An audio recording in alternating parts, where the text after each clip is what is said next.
24 hours in a day, 16 hours, I'm connected in one way or another. If you email me, I can guarantee you'll get an email back within 24 hours. Usually, some of you have had me before, it's within 4 or 5 hours. And I really try to keep on top of that. Or you can email me via the D2L link. That'll go to the D2L email system. I don't check that as regularly, and that doesn't break it down by class.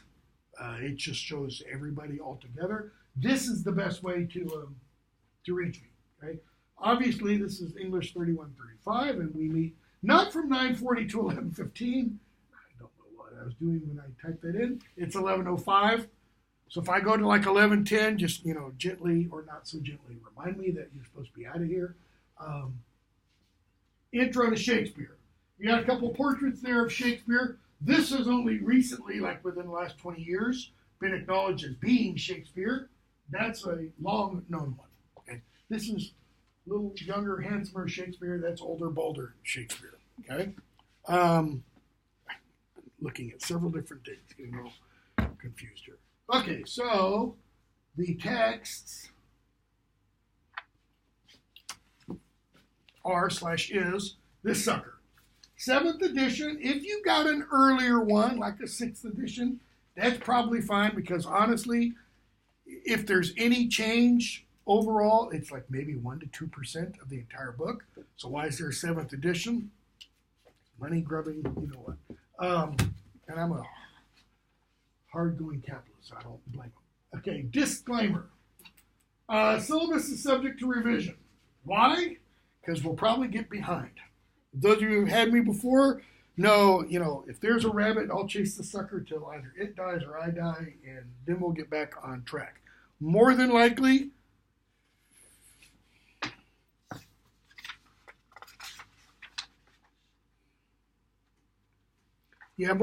we'll be behind next week. I've added 1 or 2 plays, I think this semester, that I don't normally teach, and taken 1 or 2 out. And I might actually change even some of the plays that I've got on the syllabus to something else. So don't read too far ahead. Go ahead and read ahead, but just don't go crazy. If I cancel class, I'll post something by 7 a.m. so that if this is your only class, it gives you plenty of lead time to know not to come. Students with disabilities, I probably have already received what is supposed to be sent to me, so we can skip that. So, course objectives. To gain a thorough introduction to selected works of Shakespeare. It's not quite accurate. It should be to gain a thorough introduction to Shakespeare. And yeah, we're going to read selected works. And those selected works, we're going to read very in-depth. I mean, you're going to walk out of here and you're probably going to know more about Henry IV, Part 1 than you want to know, okay? And several other plays, okay? To formulate your own critical appreciation and interpretations of Shakespeare. On exams, for example, if the exams are take-home, which I do have them as take-home now, I don't want you spouting off what I say in class. I want you spouting off what you think about the particular topics that I give you to choose from, okay? So, formulate your own appreciation, hopefully, for an interpretation of Shakespeare. How many of you have read at least some Shakespeare before? Okay, almost all of you, because you went through public education probably in Tennessee, or maybe you were homeschooled or something and you read some Shakespeare. How many of you have read, let's say, a history play by Shakespeare? One of the Henry IV plays, one of the Henry VI plays, Richard III, Richard II, okay, I see some hands. A comedy, Midsummer Night's Dream, As You Like It. Anybody? A couple. Much Ado About Nothing. Merchant of Venice. Yeah, I didn't think so, because Merchant of Venice, other than Chloe, Merchant of Venice is classified as a comedy, but we'll talk about, really? Talk about making a Jew convert to Christianity, and this is a comedy?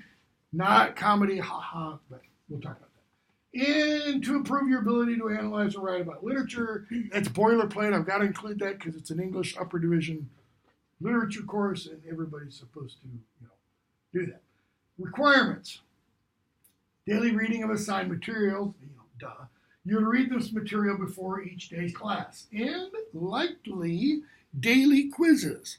I think it's safe to assume you can probably assume at least every other day a quiz, okay? That's just kind of to force you to make sure you do that reading. What'll that quiz be over? Who, what, why, where, when, how. Who's doing the action? What's the action? Why are they doing the action? When is the action? Where is it occurring? And in some instances, how is it? It's kind of like the old game Clue. Who does the murder? Well, it's, the professor in the library with the wrench or something. So, 3 exams, 1 7 to 10 full page. That is, you turn page 6 and it's not 2 lines on page 7. It's 7 full pages. I go back and forth between word count and doing page count. This is a lot easier for me because I can just count the pages. Word count, I have to rely on you highlighting everything, selecting word count up in the tools, and then typing that in at the bottom of the page. About 50% of the students actually do that, even though I tell them, if you don't include the word count, it's going to lower your grade. Okay, so 7 to 10, full page. If you go a little over, that's okay. Some of you might come up with a topic that you can't do in 10 pages. It's going to take 12. Don't do 20. I've been starting my 27th year here, 30th year overall. I used to require for a class like this, 15, 20 page. Why? Because when I was a freshman in high school, public school, California, 1970s, I had to write a 20-page paper on Julius Caesar. As a freshman in high school, without even having any instruction, how do you write a paper? Okay, so 7 to 10, full page, literary critical essay. That the 7 to 10 pages does not include the works cited page. It must use MLA style, should be a comma there, documentation, and citation. Okay, due at the beginning of class on November 26th, which is the Tuesday before Thanksgiving. So don't skip or hand it in, then skip. I don't know how you do that, but put it on the box. I shouldn't tell you this. Come that day. Late papers will be accepted only in extreme situations, and you have my prior approval. Okay? Got to be a good reason. Okay? Minimum of 8 critical secondary sources required. I think I talk about critical secondary sources later, but let me just make sure. So what is a critical or secondary source? Let's say you're writing about Shakespeare's Hamlet. Hamlet is the topic of your paper, specifically Hamlet's madness. Is he really mad? Okay, so would a psychological textbook about madness be a secondary or critical source? No, it wouldn't. It's about madness, yes, but the focus of the paper is what? Hamlet. So a secondary or critical source is about Hamlet. It might be specifically about Hamlet's madness. Why? Because since the publication of the play in 1601 or so, there have been thousands of articles written about, is Hamlet really mad or is he play acting? Okay? So secondary critical source or critical source is something specifically written about the item under discussion. If it's a play, the play. Or maybe you're writing about a character within a play, Hamlet, or Ophelia, or Laertes, or something like that. Okay? If you're writing about Shakespeare's sonnets, because we are going to try to address Shakespeare's sonnets, not till the end of the semester, it's something written about the sonnets, Shakespeare's sonnets, not about just the sonnet form generally. Okay? Cell phones, laptops, tablets, computers, iPhones, and whatever. Let's talk about these for a moment. I only started including this policy in the last couple of years. Use of cell phones for calls, texting, selfies. Yes, I have had students take selfies in classes before. Don't. I had a student last fall, sitting in one of the rooms that's facing this way. She sat in that back corner. I'm not kidding. The first probably 2 weeks of class, she spent 30 minutes taking selfies. Each class. Don't. If you're a first responder, EMT, fire, police, etc., let me know. You can have your phone out, just have it on silent. Similarly, I just had somebody after my first class come up and do this. If you have an ongoing family situation or emergency, or if you have that kind of situation or emergency arise during the semester, and I hate to be the bringer of bad news, but it's been my good fortune the last, probably 10 years to have at least one student a semester, every semester, this has happened. Somebody in their family has had a stroke. Usually it's a parent. Somebody's been hit by a car. Somebody's been diagnosed with a terminal disease. Somebody already has a terminal disease. Somebody has a heart attack. Let me know immediately. Immediately doesn't mean while the family member is bleeding on the ground. Take care of that person first. But within 24 hours, send me an email and just say, Dr. Sherman, XYZ has happened. I'm not going to make class on Thursday. And I'll say, fine, no problem. Okay. I'll also say, if you are able to make class, keep your phone out. Just keep it on silent. If it goes off, just get up and leave. You don't need to say anything. Just get up and leave. If you need to take your stuff and leave, I'll understand. Okay. Again, if something like that happens and you do have to miss class, everything is recorded and put on YouTube. So every class session will be on YouTube within 24 hours usually after that class. If you miss, you can watch the lecture. At the least, you can watch the lecture that way. I had a student last fall. Something happened pretty early on in the semester. It was in September, and we didn't see her from like the end of September through the rest of the semester. But she got in touch with me very quickly, and I said, okay, here's what we'll do. You watch the lectures, you turn in the assignments on time, you take the exams on time, and that's how you'll do the class. And she did. She didn't get a great grade because she wasn't able to interact, okay? But I think she still pulled a C, which wasn't bad. It was a general ed course, right? Don't wait. I had 2 students last spring. They stopped attending middle of March. I literally heard from them the Monday of finals week. Oh, Dr. Sherman, I've been meaning to get in touch with you, ... Too late. Why? By that point, they'd already failed the course. They'd already missed exams, they'd missed papers, and they never once contacted me. Even though I sent, midterm grade reporting, included a note to their advisor, you should get in touch with this student. He or she has already failed the class because of absences and stuff and has not responded to emails. Because usually, if I don't see you for a couple of weeks, I will send you an email and say, take a look at the attendance policy because you're getting really close to just failing the course by not being here. That often will do the trick. That, sorry, didn't realize this has been happening. And I'll say, okay, I'll often take off one of those absences. Okay? But if there's no response and I don't hear from you, you get enough. Okay? Strongly discourage use of laptops and tablets and such for note-taking, a number of studies. And I used to include an asterisk here, and then at the end of this paragraph, had links to those studies, about a half dozen of them. If you're interested, I can send them to you, or I can post them on D2L.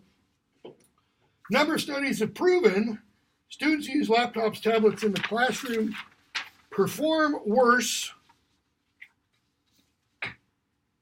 and learn less than students who take notes by hand. Okay? And part of it's not to be because if you're taking notes by laptop or computer, you're transcribing and you're not filtering. Taking notes by hand because you can't write as fast as I can talk. You might be able to type that fast. Okay? Taking notes by hand means your brain filters out unimportant stuff, like in terms of speech, like Definite articles. Indefinite articles. A, and, the. Okay? Conjunctions. And, with, to, etc. Okay?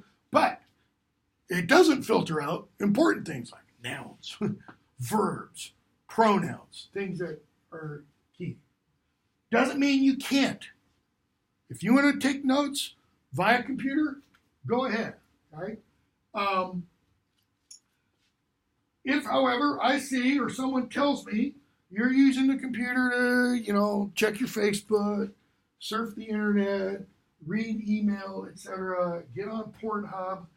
I actually say that now because I did have a couple years ago the student sitting behind somebody else said, could you talk to so-and-so because he keeps getting on Pornhub? In class! Naked bodies flashing all over and other people behind one. I think in that case, I just sent that email directly to Judicial Affairs. And they contacted the student, and lo and behold, was not seen again. Why? Because you're violating like a half dozen or dozen different MTSU policies. And there's a zero offense policy. You use the MTSU's Wi-Fi to connect to porn and get caught, you're gone. In terms of the Wi-Fi and stuff. Okay, so classroom attendance, all that kind of stuff. If you persist, I'll contact them and whatever. Classroom decorum. Attendance, participation, and decorum are expected. What is decorum? Good old Latin word brought into English. It means what? Manners. Just good old simple manners. Good behavior. Here's what decorum means. Arrive on time. Arriving after class has begun is rude, disrespectful, and disruptive. First couple weeks, I'll cut some slack. Okay? My night class last night, for some reason, even though I used my ID to unlock the door stayed locked. So for the first 10 minutes of class, I kept having to go to the door because people would arrive because it wasn't staying unlocked. I checked this morning. It is unlocked. But get here on time, okay? What else? You're quiet and pay attention if I'm speaking or to each other if somebody else is speaking. Unless we get into a good knockdown, drag-out just argument, and there's a whole bunch of voices. Because every now and then I'll just kind of go, fan the flames. Let's go ahead. You're courteous to others. It doesn't mean you come in and bow to each other. You're nice. Be nice. Treat others how you'd want to be treated, When speaking in class, use language appropriate to the setting. No swearing or foul language. Those of you who've had me before know, I'll drop a damn in hell every now and then. Sometimes something a little, but no F-bombs, etc. Okay? No. I was going to say no sexual genitalia slang. Though in one of my classes, I do use one because it's actually in the text. It's just in the text in a way you're not familiar with seeing it. And so I go to the history of the word. It's not in this. Take that back. Yes, there is. Hamlet. We'll talk about it. What else? Don't eat during class. Coffee, whatever you need to drink is fine. Bring in an IV. Don't come in with a bag of Doritos and get right next to the person. Do the crunching in the ears because they won't like that. Don't sleep. I have been known to, somebody falls asleep in class, have been known to go up and do that before. So the head pops off and bounces back again. I've also been known to just quietly go to everybody. And we all just leave for the day. And the person wakes up in the middle of the class and nobody's there. Pretty much gets the message across. Yeah, it gets the rest of us behind a little bit, but it works. Usually I do the kicking thing or throw an eraser at you or something like that. Don't do homework or assignments for other classes during this class. Don't come in and have a biology textbook open in front of you, or an engineering, or music theory, or recording. All of those I've seen. Okay, I had this one student actually sat like he is right in the front row with this big old scientific textbook, and he's sitting there, and I'm like, dude, what the hell, I'm not saying it's not important. It's important in its own time frame. Okay. I never included this, I think, until this year. Don't wear headphones or earbuds during this class. It's fine to have them when you walk in. It's not good for me to hear what you're listening to 30 minutes into class. Yeah, I've had that happen. Kid sitting in the back corner. I could hear it up here all throughout class. Okay. Don't cheat or plagiarize from another's work. Notice, by the way, or plagiarize from another's work. Notice what that is assuming. Plagiarism is what? Work that's not yours. Yeah, work that's not yours. The MTSU definition of plagiarism says it's possible to do what? Plagiarize yourself. Sorry. That's stupid. It's not possible to plagiarize yourself. You can only plagiarize from others. You can take work that you've written from another class and try to pass it off as original work for this class.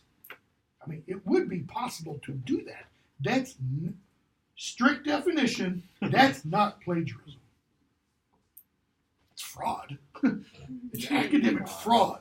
Academic fraud is not the same as plagiarism. Plagiarism is theft of another person's ideas, words, arrangement, order, or structure without attribution or without proper or adequate attribution. You can try to properly credit someone and still be guilty of plagiarism, okay, by doing it falsely or improperly. Okay? And then the last one, that you come prepared to participate in class. Now, I've always included something like that. This is the first semester in 30 years of teaching that I've had to include this. This means you bring the text to class. Each class. So, every day you are here, you should have Shakespeare with you. Maybe not this one. Maybe you're using a different edition. That's fine. If you use Bevington, that's okay. But you might get behind or lost when I say, turn to page. I will usually say act, scene, line. Right? Why? I had 2 courses last semester. They were lower division, 2020 courses, special topics courses, were literally half the class. And each one brought nothing to class, ever. They're all novels. They never brought one of the novels, and they never even brought a piece of paper to write anything on. They literally just came in when one person was sitting over here, sat, chair turned this way, and just like that. Another guy, kind of like you, not quite, sat here, not picking on, sat here, spread out, legs over here. I mean, just like a lord in recline, with his phone. Literally the entire semester. Never once brought up. Okay, don't do that. I've had it. Yes. Are we allowed to find electronic versions of the text Yes. online? Yes. Shakespeare's all available online. Okay, everything. In fact, if you wanted to, you could even look at something like the First Folio edition, which is the first collected works of Shakespeare, essentially. It's all available online through a link in the library. Early English Books Online has it. Okay? Bevington isn't, but all of the texts are. Now, those won't obviously have the introductions that Bevington wrote for each of these. Bevington's world-renowned Shakespeare scholar. Okay? So, I'm not going to go through and say, all right, show me your textbook, everybody. All right, children, let me see that you have a pencil. I'm not going to do that. But if I come in and I notice you don't have one, yeah, I'm going to put a mark, probably in my grade book, and that mark is going to be 5 points off. Quizzes are going to be roughly 10 points. Let's say you ace a lot of your quizzes, but you don't bring a book 5 times. Well, that's going to be 25 points total off your, it will add up. So just bring up a damn book. See, there I go again. I'm already violating, what is it, number 4. If you don't abide by these guidelines, I'll speak to you. If you keep doing it, you'll be removed. we're going to cover a lot of material, okay? So really try to be here. You're allowed 3 absences. All right? This is a Tuesday, Thursday course, okay? So we meet quite a bit, 15-week course.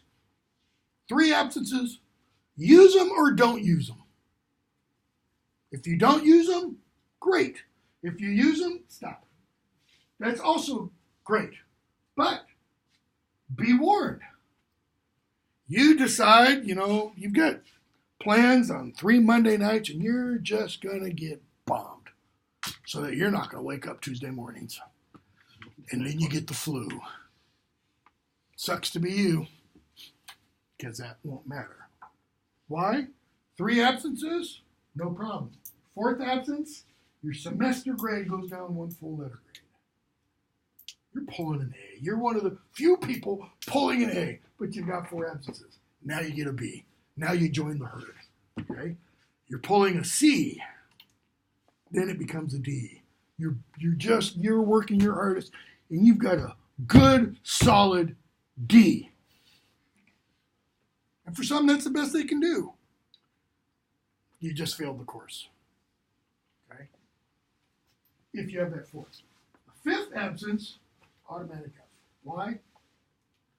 5 absences in a month, in a Tuesday, Thursday course, that's roughly, it's not quite, it's roughly 1/4 of the entire semester. You can't pass with missing that much. So, what else? If you're not present, either when roll is taken, if I take roll, for the first few weeks, I will take roll. Why? Because the bean counters down in Cope, who, have to answer to the feds for everything because all the money we get, we have to take roll, essentially, okay?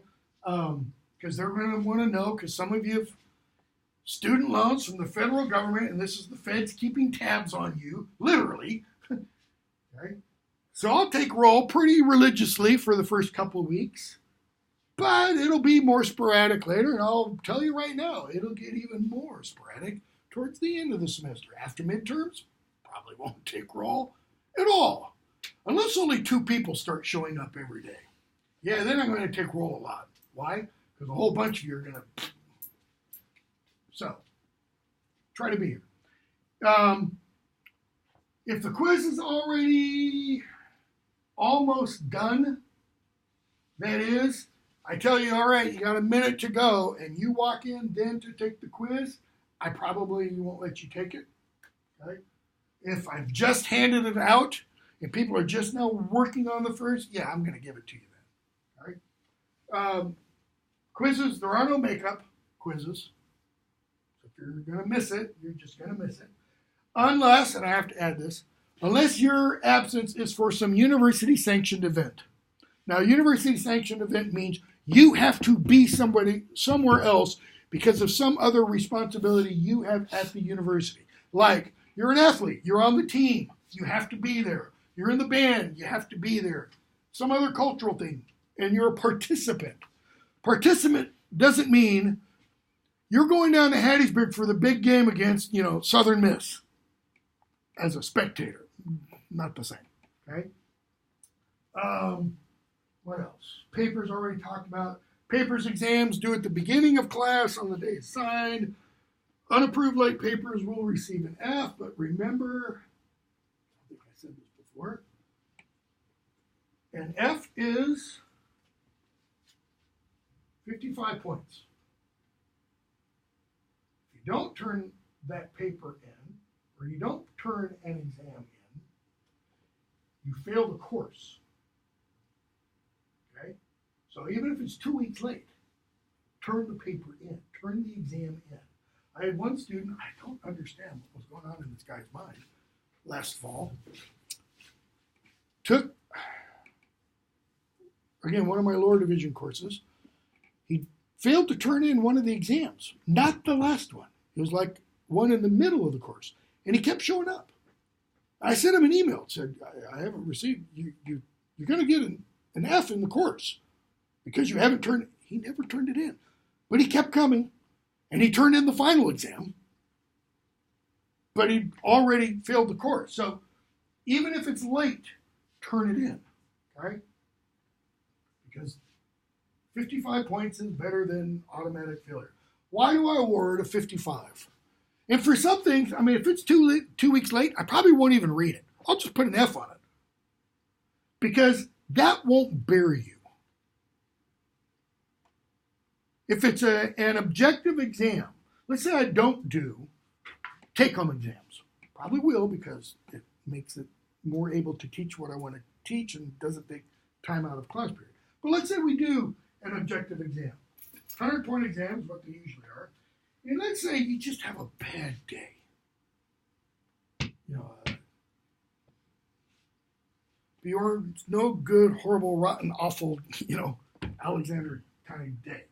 And you get a 23 out of 100. What I will put on the exam is I'll go through and I'll look at everything. I'll mark everything wrong.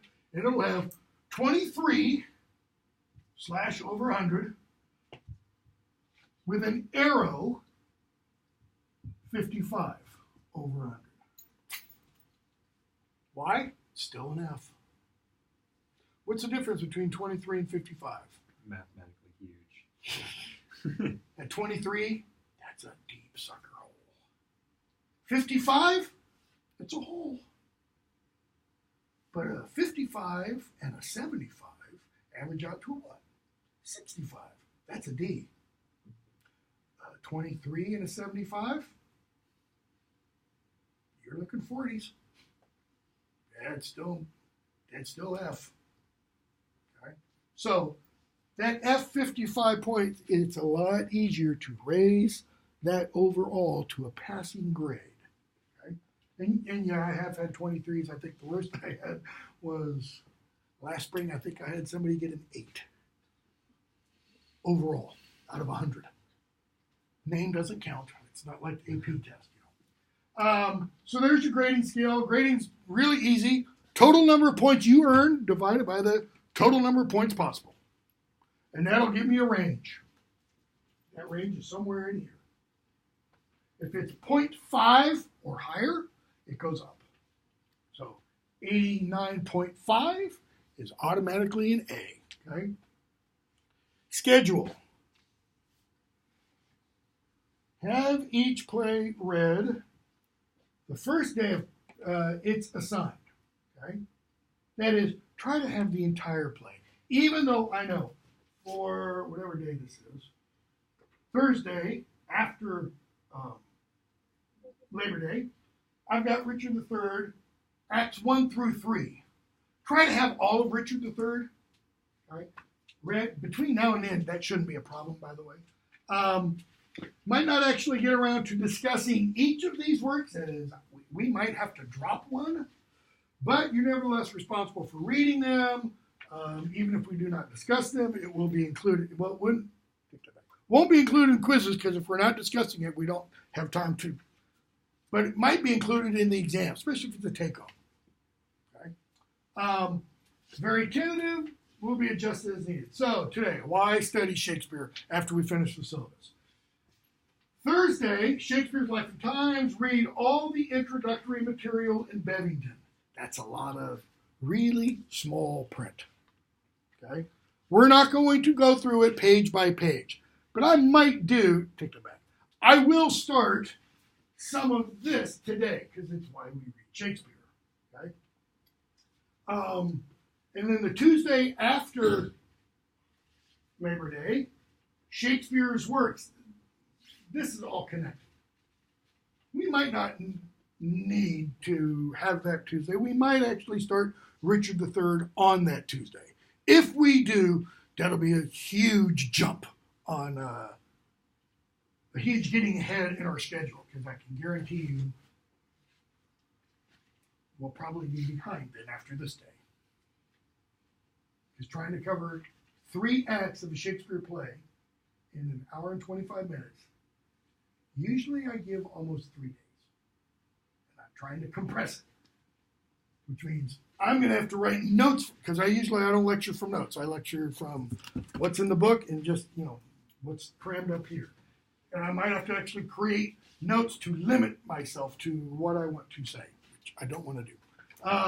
So we're going to start with Richard III. Why Richard III? It's one of his earliest plays. Not the earliest, it's one of the earliest. But it's also one of his early history plays. It's got a lot of great quotes in it, what we think of as great quotes.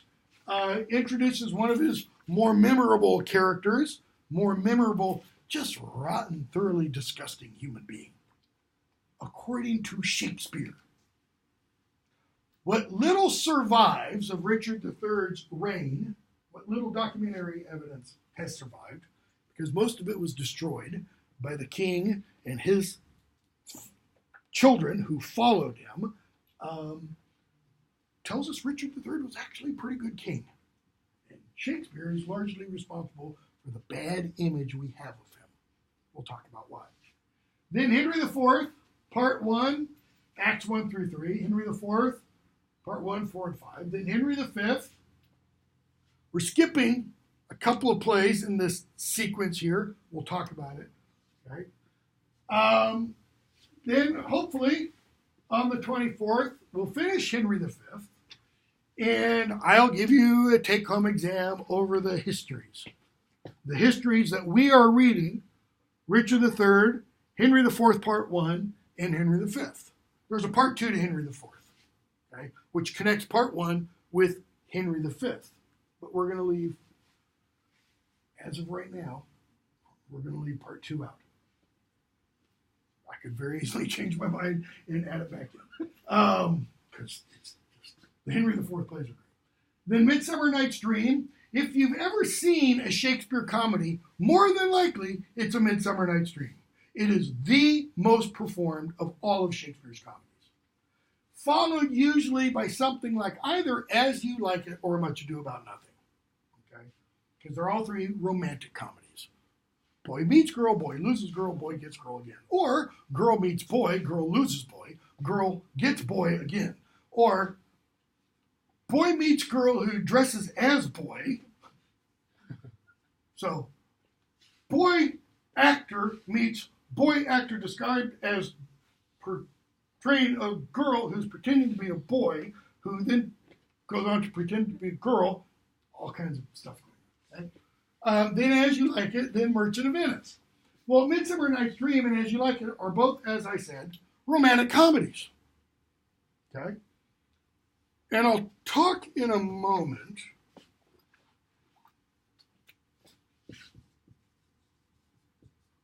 I've already mentioned history.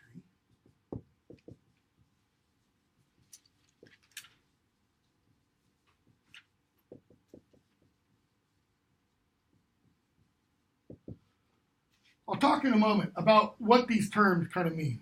Okay? Then we get the Merchant of Venice, which is a count of the comedy. Sometimes it's included among the group of plays that are called problem plays.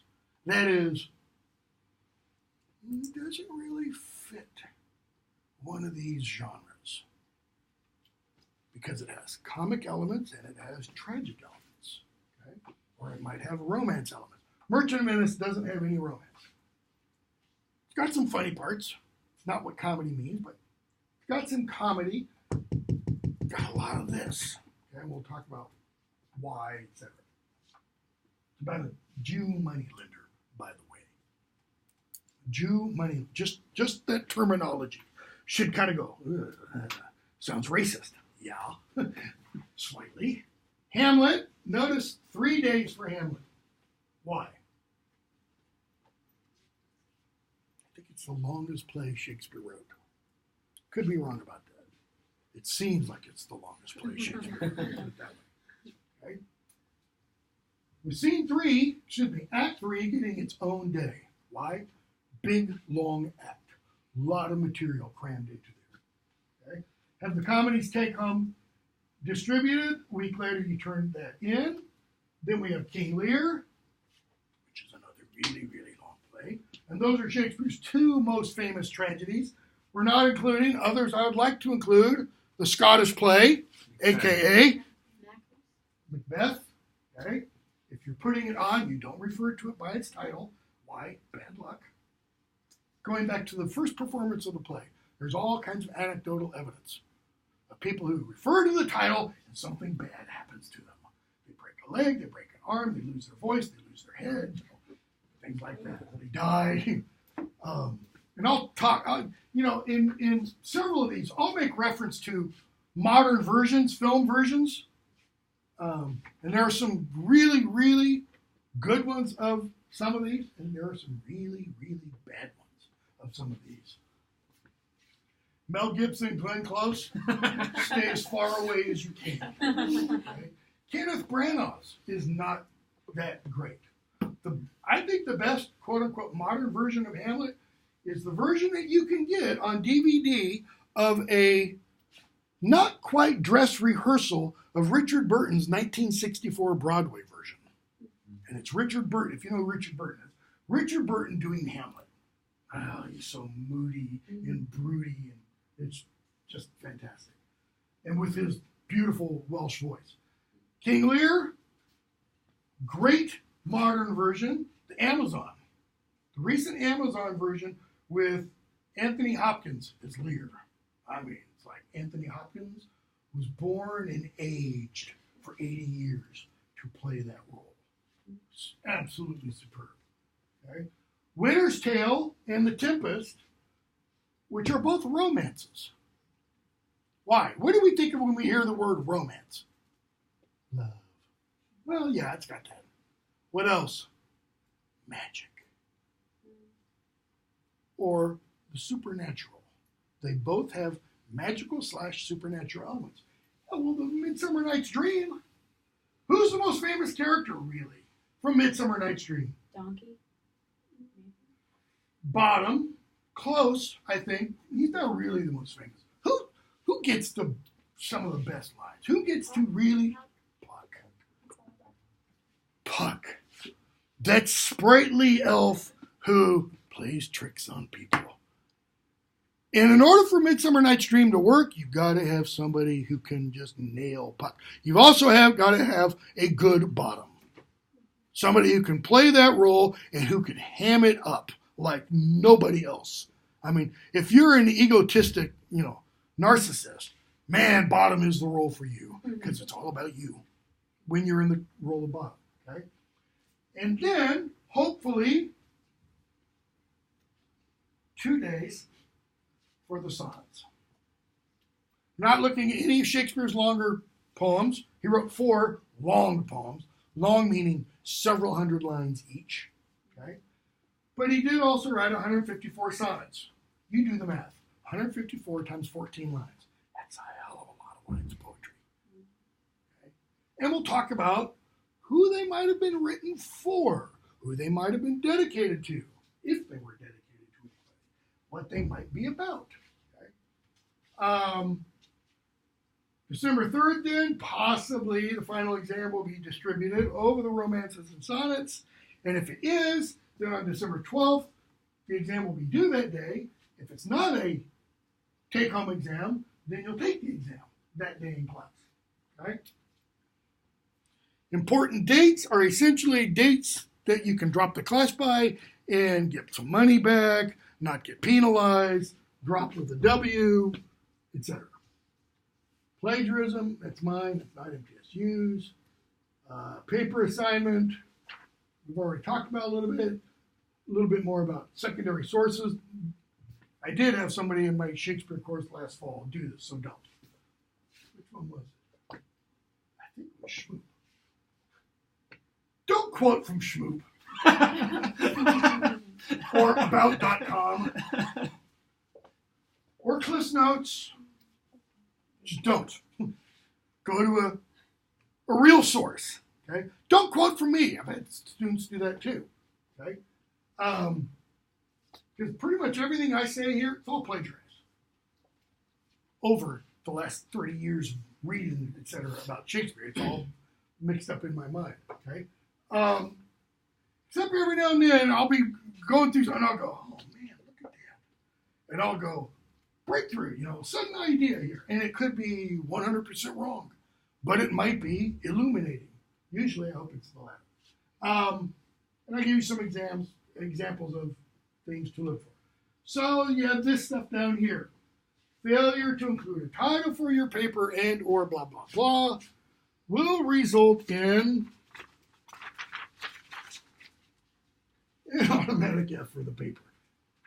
So if you come in the day the paper is due and you forget or you don't have a title on it, I will tell you, write one. Even if you put a title for my paper, or this is a title for my paper, I'll put on it, it's a damn poor excuse for one, but it's a title, okay? Because if you don't, I will. And that's all I'll read. I won't even bother looking at anything else. Okay, so just be forewarned. And what kind of papers we receive, what kind of grades, comment about paraphrases. Paraphrases have to be introduced. If you don't introduce a paraphrase, so I can't tell where your ideas, words, thoughts, order, structure end and the sources begin, that's what? That's plagiarism. It's unacknowledged borrowing or casting as your own ideas, words, order, structure that belong to somebody else. If I can't tell the difference where your ideas, etc., end and somebody else's begin, then it, strictly speaking, it's plagiarized, right? And then the first page of your paper should look like this. Now, foolishly, a couple years ago, I changed this, I think, last year. Foolishly, I used to have up here Ted Sherman. Over here, Sherman. Why? Because this would look like a paper I wrote. Until I had two students turn in papers with my name here. And my name here. And I give them back. I put F's on them. I didn't know who wrote the paper. Some people don't turn in papers, and others do. And so I handed papers back one day, and one person didn't get I didn't get my paper back, and I was like, because I wasn't going to rake them across the coal in front of me. And I said, come here. And we stepped outside, and I said, is this your paper? Well, yeah, that's my title. I said, look at this and look at this. They about dropped dead. I think I was actually nice to let them revise it. Or they got something a little bit better. So that's what it should look like, okay? Anything else there? No, nothing else there. Okay. Any questions so far? You have to paper the MLA or APA or? MLA. Yeah, MLA style. Which, I should say this, I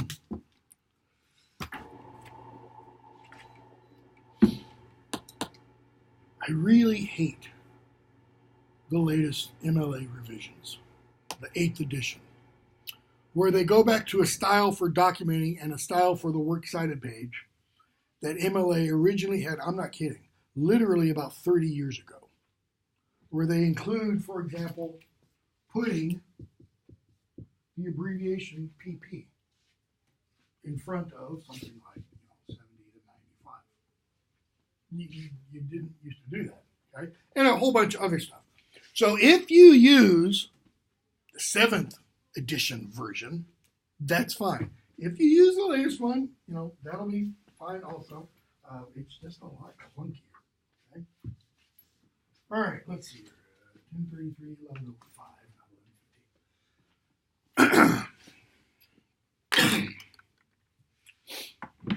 When was Shakespeare born? Anybody know?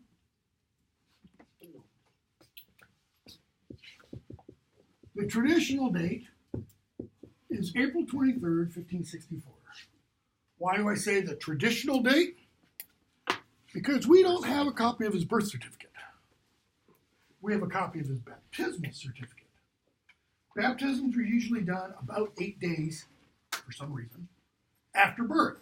Based on the baptismal certificate, it's thought he was born April 23rd, 1564. Well, why is that also a handy date?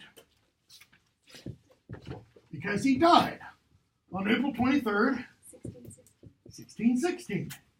He was younger than I am when he died. 52 years old. Okay? 52 years old. How many plays did Shakespeare write? The traditional number given is 37. Sometimes a couple of others get added into because they're thought to be written by Shakespeare, but we don't have any proof, any hard evidence. So sometimes the number 39 is given. What kind of plays are these? Every one of Shakespeare's plays has how many acts? 5. Every one of them. Shakespeare didn't write any one-act plays or any 3-act plays. Okay? So 37 full-length 5-act plays. He also wrote, as I mentioned, 154 sonnets. It's a lot of lines of poetry. And 4 very long poems, several hundred lines each.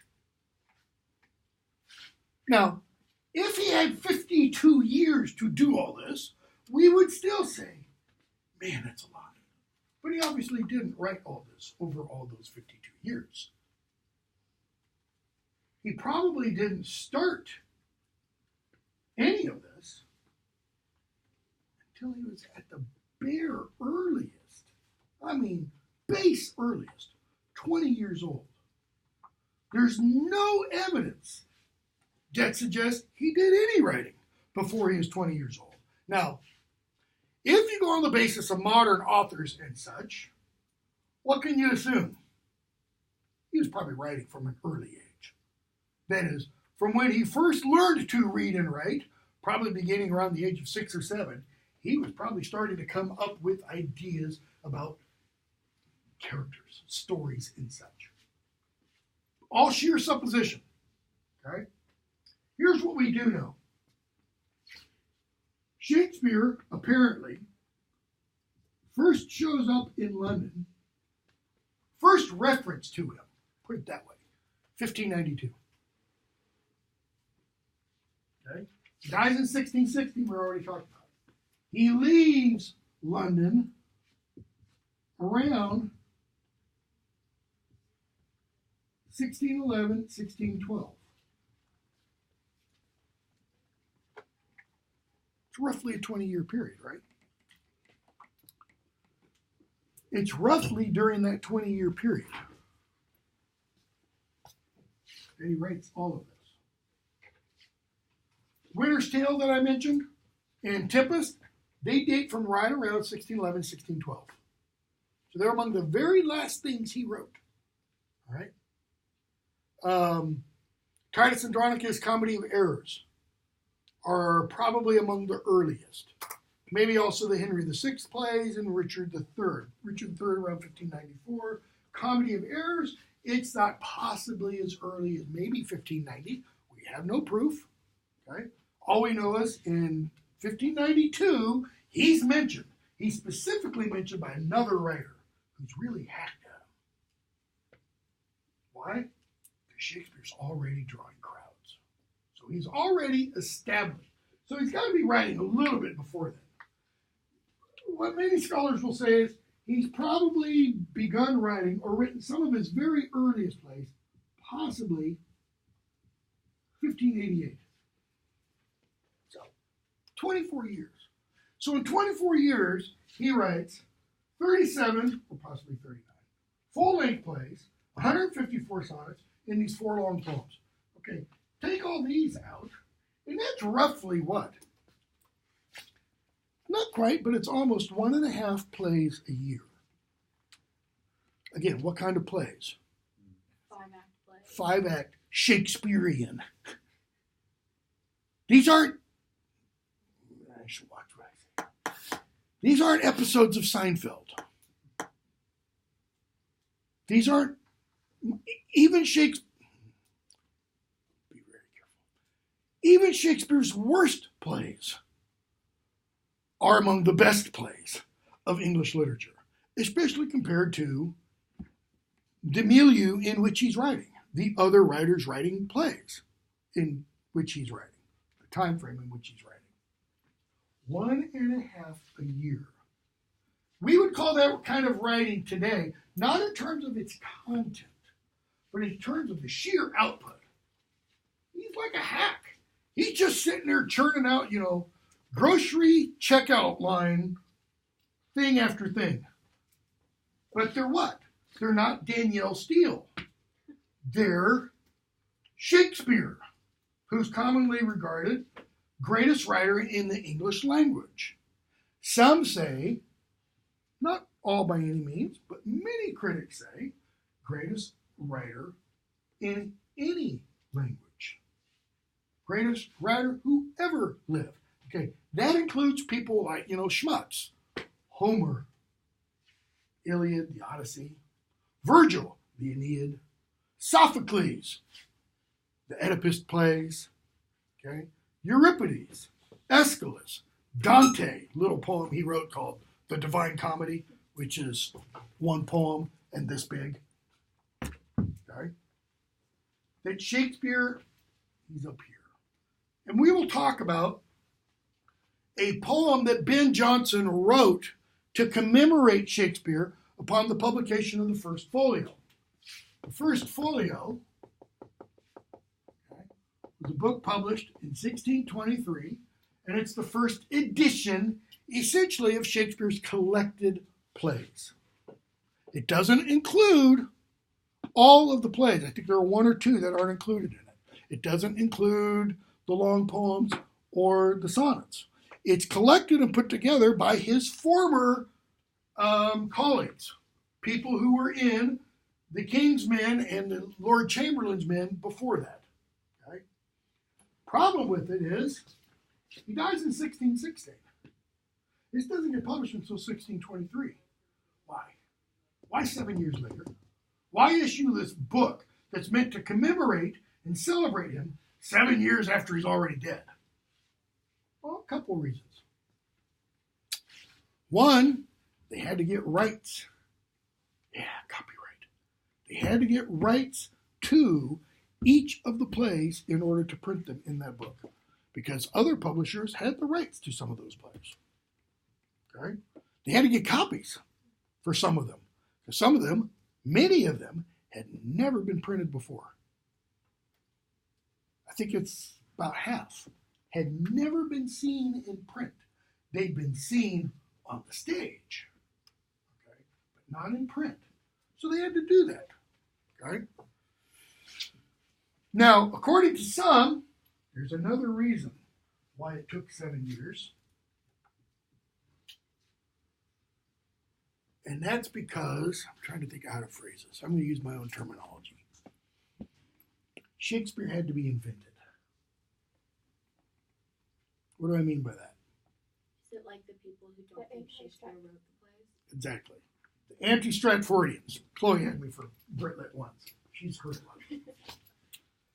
What are called the Anti-Stratfordians, okay, are the individual, people, group, whatever, who say that William Shakespeare of Stratford-upon-Avon was not the person who wrote the plays that are attributed to William Shakespeare of Stratford-on-Avon. They argue somebody else wrote the plays, or possibly somebody's else wrote the plays. Usually, members of this group have a personal interest in who they say wrote the plays. That is, they're descended from the person who they claim wrote the plays, like Francis de Vere, Earl of Oxford, or the Earl of Oxford, 17th Earl of Oxford, or Francis Bacon, or some say, if you saw the film Anonymous, Christopher Marlowe. If it was Marlowe, it's a pretty good magic trick, because Marlowe died in 1593. And a lot of the plays never saw light of day till long after Marlowe was dead. So he must have written a whole lot and stuck it in a safety deposit box or something. Okay?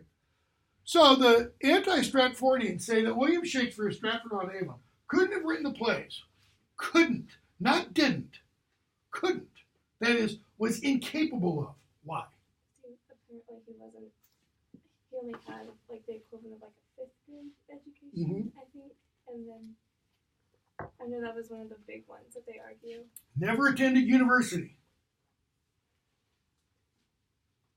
University was seen as, the doorway to quote-unquote literary success that you had to have for the person who wrote these plays had to have attended university. Not because of what a diploma confers, but because of the kind of education a university would confer. In Shakespeare's day, the education was done, for example, in so the speaking in Latin and or Greek. All of it. You didn't have courses in English literature in Shakespeare's day. Unheard of. You didn't have courses in quote-unquote English literature until the 19th century. So people wouldn't go to Oxford in 1785 and take a course in Shakespeare or take a course in Chaucer. No. You read that on your own. You go to Oxford, you study what? Sophocles, Aeschylus, Euripides, etc., etc. Okay? What are called the greats. All right? So they thought Shakespeare couldn't have written this stuff because he never attended the university. How do we know that? Because we have the rolls, literal rolls of everybody who attended. Now we do know that some of those rolls are not quite accurate or they have omissions. Okay? That there are some people who might have attended but who never get on the roll for some reason. So what else? Because there is scientific knowledge portrayed in the plays, there is geographical knowledge, there is linguistic knowledge. Whoever wrote all of these plays had to know Latin fairly well, had to know at least some Greek, probably knew Italian, definitely knew French. Why? Because some of the plays have sources only available in Italian and French and Latin. That is, they had not been translated into English yet. So whoever wrote them had to have that. Okay? So let's go back to Shakespeare personally for a moment. Born in 1564, dies in 1616. Did he go to school? The assumption is yes. He went to the school called King Edward VI Grammar School. Edward VI was the king who died just a few years before he was born. A few years, 9 years before he was born. Edward VI died in 1553 at the age of 16. He became king when he was 10. Pretty young, okay? Kind of sickly. And then he died, so they do what we do. We name a school after a dead president. They named the school after the dead king. So it's thought that he went there, but he's not listed in any of the lists of students who attended. So why do we think he went to school there? Because of who his father was. His father was essentially the mayor of Stratford. Pretty high-ranking position. You would expect someone with that kind of political position, the child would, he had a younger brother, that the child would receive benefit of the education. So what kind of education would he have received at King Edward VI School? Well, he probably would have started sometime around the age of 5 or 6. No kindergarten, no pre-K, anything like that. Just, send little Willie off. And what would start happening that first day? Latin. And he would leave sometime around between the age of 11 to 12. So he would get anywhere from 5 to maybe 7 years of Latin instruction, and beginning towards the latter half of that period, probably the last 2 or 3 years, some Greek. Okay? So let's skip the first 2 or 3 years and imagine he is in what is essentially would be like 5th or 6th grade today. What kind of Latin instruction, how would that instruction look? Well, let's imagine this is a text and this is a slate. He would be given a text, let's say from Caesar's Gallic Wars, which in terms of classical Latin, it's really good to learn because it's very straightforward. It's relatively easy. It's not It's not like Cicero's Latin, which is very ornate and decorated, so to speak. Caesar's a general. He wants to get the point across. Do this, do that kind of thing. So he'd get this in Latin. He would have his slate. Okay? And the instructor would say, his headmaster would say, translate this into English. So he would dutifully work on translating that onto this, writing it with chalk on slate, a portion. That's the first part. Okay?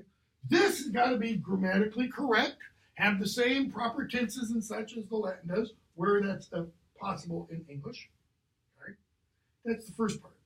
Then the instructor would say, take this way, take your translation, and give them another slate. Now take your translation and translate it back into Latin. Here's the kicker.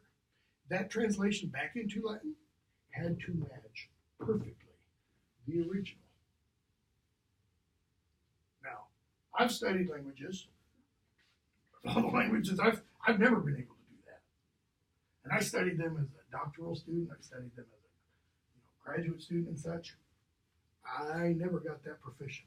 Shakespeare, by the time he would have left the King Edward VI school, would have been able to do that without flaw. Why? Because this was the good old days of education, where they had this pedagogical principle known as pain, where if you didn't translate it back, wham, you get that ruler across the knuckles. So that's pain's a good motivator. It teaches you, don't do this, do this. Teaches you to really apply yourself. Okay? Shakespeare, by the time he left, probably would have had the equivalent in terms of Latin instruction as one of you, if you majored in classics at Sewanee. Why Sewanee? Because MTSU doesn't have a classics major. Sewanee does. That is, at the age of 11 or 12, he would have had the knowledge, the understanding as a 22-year-old graduating with a 4-year degree in Latin and Greek from Sewanee.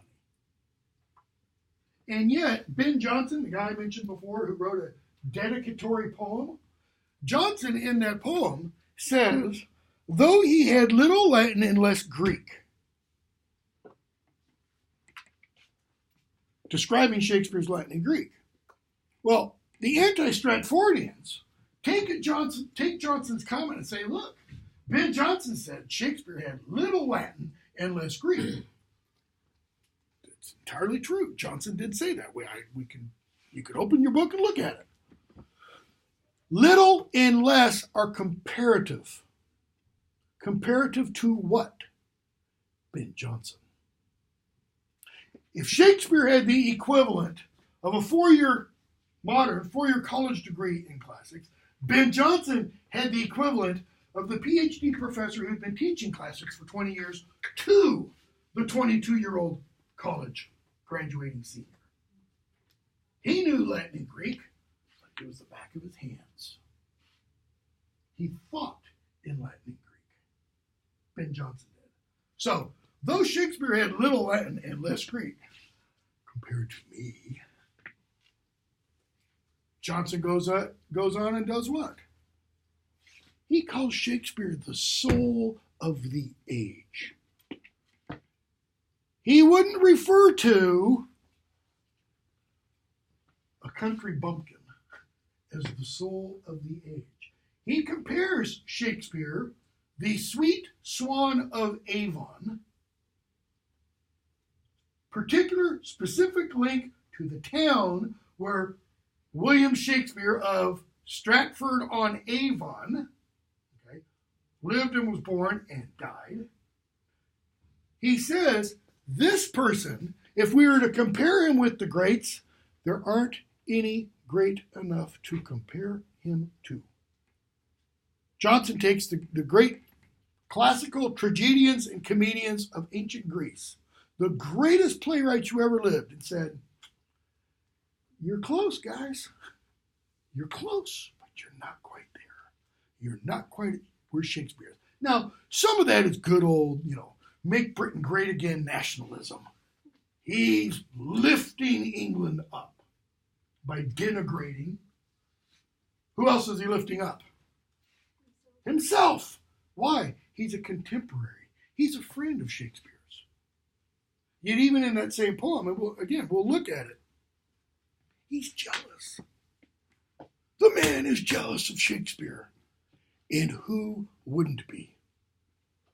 If you're a playwright and you live in the same time period as this guy is churning out, 5-year span, where do I have this? 5-year span. Let's see, 1595, 1600.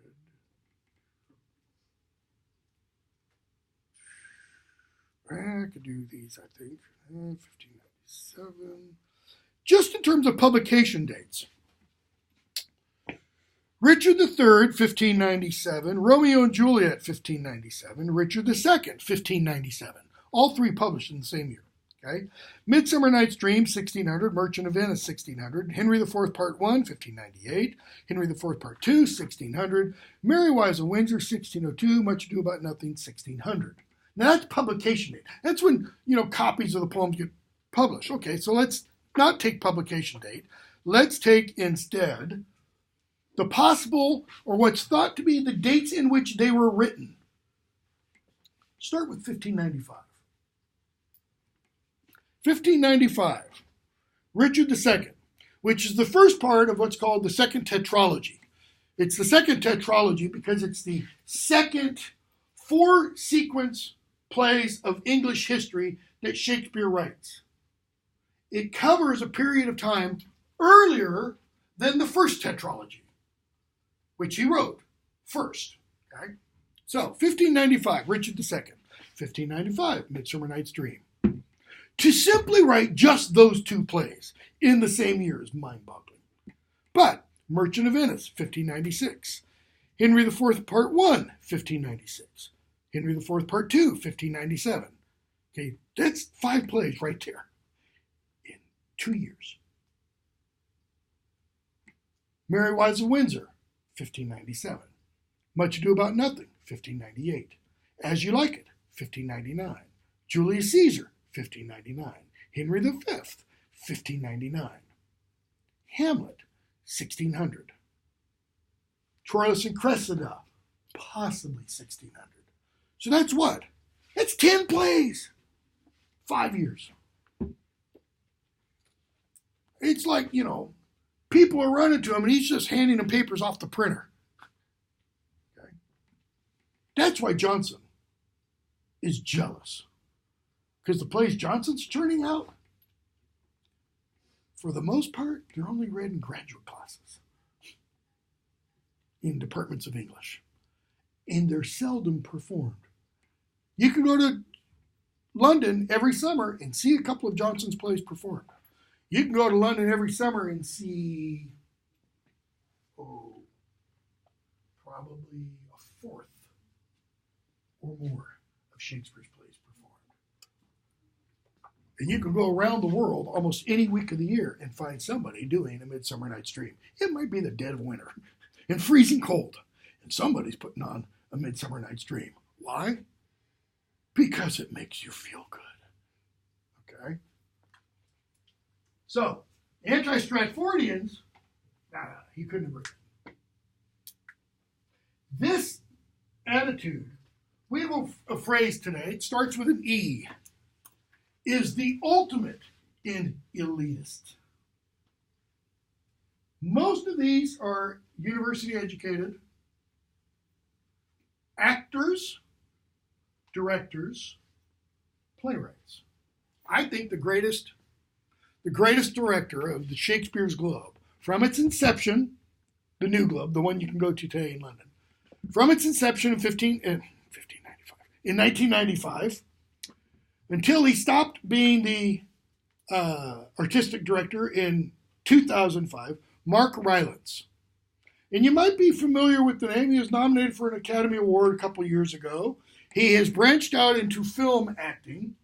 I think personally he's the greatest on-stage interpreter of Shakespeare there is. He's played a wide variety of roles, male and female. Okay? And he is just head and shoulders above almost everybody else. I saw multiple plays of his. He doesn't think William Shakespeare of Stratford-on-Avon wrote the plays. And I think it's because of, frankly, this intellectual snobbery.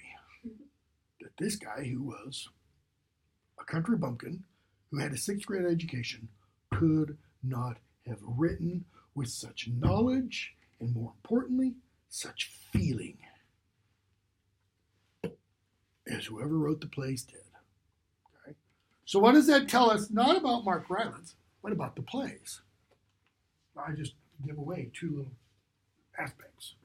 That they're comprehensive of history. Comprehensive of history. They also attack elitism. There is some attacking of elitism. Shakespeare, in the course of some of the plays, does take intellectuals down a notch or 2. He's got some. Smart about it. There are some intellectuals that are held up as models to be emulated. There are others who are held up as fools because they think they're more intellectual than they actually are. Okay? What else? The second word that I use, knowledge and feeling. There's a line in Hamlet.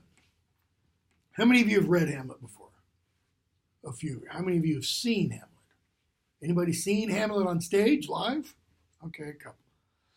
There's a line in Hamlet when Hamlet kind of breaks off with Ophelia. He makes it clear they're nothing anymore. And he kind of acts crazy. Take that back. He doesn't kind of. He acts crazy. And she says, "Oh, to have seen what I have seen, the observed of all observers." She's making a comment there about where they live, the castle of Elsinore. The observed of all observers. Hamlet is what everybody watches. Who's Hamlet? He's the prince of Denmark. That is, he is the future king. Okay? He's also the person who should be king, but we won't talk about that yet. The observed of all observers. So what's she telling us about everybody else? They're all doing what? Looking, observing, watching everybody else. If you're familiar with Harry Potter, they're Petunia Dursleys. Sticking their heads over the fence, trying to see what the neighbors are doing. Meaning, they're sticking their noses in other people's business. Okay? But I also kind of think, there's no textual support of this. I think that describes Shakespeare with the slight revision. The observer of all observers. Because what we see in Shakespeare's plays and the sonnets is someone who watches people. Not watches people spying on them, peeping through door holes or curtains, etc. But if this were a pub, a tavern, or an inn, he would probably get a chair, come over here, dark, dusty corner, have a tankard of ale with him, and just watch people as they come in. And just observe. Because what do you see at a bar? Even a modern bar. You see a lot of human interaction, right? Some of it good, a lot of it raunchy. And he just watches things going on. Because one of the things he's observing is the whole dynamics of the day. We'll talk about that more on Thursday. The political, cultural, social, religious milieu and upheaval of Shakespeare's time period. All right, we'll stop there.